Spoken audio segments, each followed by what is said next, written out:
നിലാവില്ലാത്ത രാത്രിയിലെ നിലവിളി ഒരു പ്രേതകഥ. രാത്രിയുടെ നിശബ്ദത കനത്തു നിറഞ്ഞ അന്തരീക്ഷം. കാറ്റിൽ ഇലകൾ ഞെരങ്ങുന്ന ശബ്ദം മാത്രം കേൾക്കുന്നു. ഞാൻ അശ്വിൻ കൂട്ടുകാരൻ രാഹുലിനൊപ്പം ഒരു പഴയ ബംഗ്ലാവിലെത്തുകയായിരുന്നു. വർഷങ്ങളായി ആളൊഴിഞ്ഞുകിടക്കുന്ന ആ ബംഗ്ലാവിൽ പ്രേതബാധയുണ്ടെന്ന് നാട്ടുകാർക്കിടയിൽ ഒരു സംസാരമുണ്ടായിരുന്നു. ഞങ്ങൾക്ക് അതിനെക്കുറിച്ച് കൂടുതൽ അറിയാൻ താൽപ്പര്യമുണ്ടായി. ഞങ്ങളുടെ യൂട്യൂബ് ചാനലിനു വേണ്ടിയുള്ള ഒരു ഹൊറർ വീഡിയോ ആയിരുന്നു ലക്ഷ്യം. ബംഗ്ലാവിന്റെ ഗേറ്റ് തുരുമ്പെടുത്ത് ദ്രവിച്ചിരുന്നു. ഞങ്ങൾ പതുക്കെ അകത്തേക്ക് നടന്നു. മുറ്റത്ത് കാടുപോലെ വളർന്ന പുല്ലുകൾ. എങ്ങും പൊടിപടലങ്ങൾ നിറഞ്ഞുകിടക്കുന്നു. ബംഗ്ലാവിന്റെ വാതിലുകൾ അടഞ്ഞുകിടക്കുകയായിരുന്നു. രാഹുൽ ഒരു പഴയ ഇരുമ്പുകമ്പി ഉപയോഗിച്ച് വാതിൽ തുറന്നു. അകത്തേക്ക് കടന്നപ്പോൾ തണുത്ത ഒരു കാറ്റ് ഞങ്ങളെ തഴുകി കടന്നുപോയി. എവിടെയും ഒരുതരം ദുർഗന്ധം നിറഞ്ഞിരുന്നു. ഞങ്ങൾ ഓരോ മുറികളായി ശ്രദ്ധയോട് നടന്നു. ഫർണിച്ചറുകൾ ജീർണിച്ചിരുന്നു. ചുമരുകളിൽ ചിലന്തിവലകൾ നിറഞ്ഞിരുന്നു. മുകളിലത്തെ നിലയിലേക്ക് പോകുന്ന പടികൾക്ക് നല്ല പഴക്കമുണ്ടായിരുന്നു. ഓരോ ചുവടുവയ്ക്കുമ്പോഴും ക്രീക്ക് എന്ന ശബ്ദം കേട്ടു. മുകളിലെത്തിയപ്പോൾ കൂടുതൽ ഭയാനകമായൊരന്തരീക്ഷം. ഒരു വലിയ ഹാളായിരുന്നു അത്.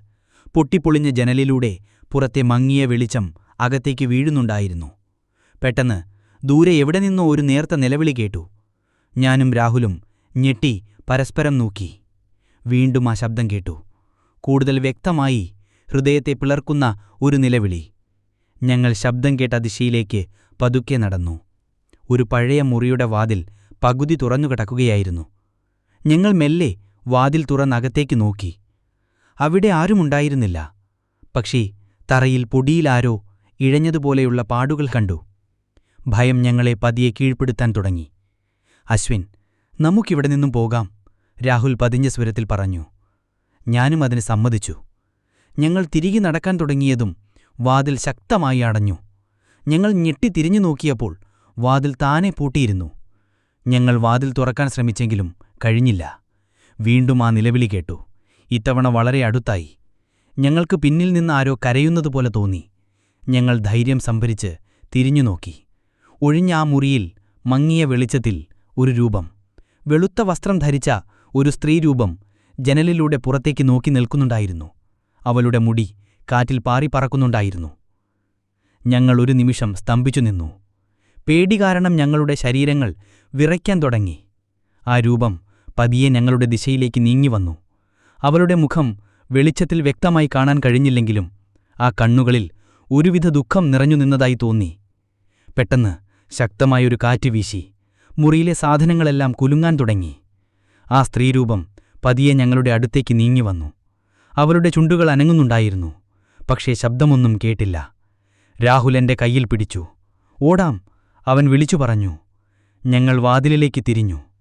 അത്ഭുതമെന്നു പറയട്ടെ, വാതിൽ തുറന്നുകിടക്കുകയായിരുന്നു. ഞങ്ങൾ വേഗത്തിൽ പുറത്തേക്കൂടി.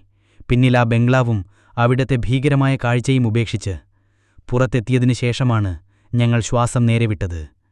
ഞങ്ങൾക്ക് പിന്നിൽ ആ ബംഗ്ലാവ് ഇരുട്ടിൽ മൂടിപ്പുതച്ചുപോലെ നിശബ്ദമായി നിന്നു.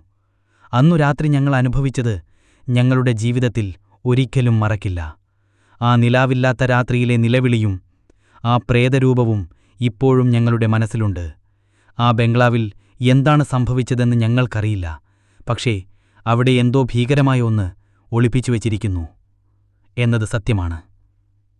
കഥ എല്ലാവർക്കും ഇഷ്ടമായെന്ന് കരുതുന്നു. വെറൈറ്റി കഥയ്ക്കായി ഈ ചാനൽ സബ്സ്ക്രൈബ് ചെയ്യുക. നിലാവില്ലാത്ത രാത്രിയിലെ നിലവിളി, ഒരു പ്രേതകഥ.